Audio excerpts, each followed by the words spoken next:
செவ்வாய் பயிற்சி பலன்கள் துலாம் ராசி நண்பர்களுக்காக. உங்கள் வாழ்க்கையில் தடைகள் விலகும், வெற்றிகள் நிதர்சனமாகும். இந்த ராசியில் துலாம் ராசியில் பிறந்த அரசியல் துறை சார்ந்தவர்களுக்கு சக பணியாளர்கள் அல்லது சக போட்டியாளர்களால் பாதிப்புகள் ஏற்படக்கூடிய வாய்ப்பு இருக்குது. இந்த துலாம் ராசியை பொறுத்த வரைக்கும் அஃபீஷியலாக உங்களுக்கு மாற்றங்கள் ஏற்படும்.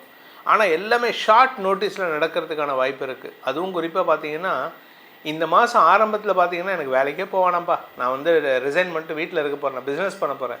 திடீர்னு ஒருத்தர் வருவார், நீ உன்னை வந்து இந்த இடத்துல நான் ரெக்கமெண்ட் பண்ணியிருக்கேன், உனக்கு பெரிய போஸ்ட் கொடுக்குறேன். கடைசி நேரத்தில் ஓடி போய் கடைசி நேரத்தில் பஸ்ஸை பிடிச்சோ ட்ரெயினை பிடிச்சோ கடைசி நேரத்தில் அந்த என்ட்ரியே உங்களுக்கு வந்து ஒரு பதட்டத்தில் இருக்கிற மாதிரி இருக்கும். ஸோ இது வந்து உங்களுக்கு மாற்றத்தை கொடுக்கக்கூடிய வகையில் இருக்குது. உத்தியோக ரீதியாக மாற்றங்கள் ஏற்படும். சிலருக்கு இழந்த வேலையை மீண்டும் பெறுவதற்கான வாய்ப்புகள் ஏற்படும். சக பணியாளர்களின் பதட்டமான செயல்பாடுகள் உங்களுக்கு வேலை ரீதியாக மாற்றத்தை ஏற்படுத்தக்கூடிய வகையில் இருக்குது.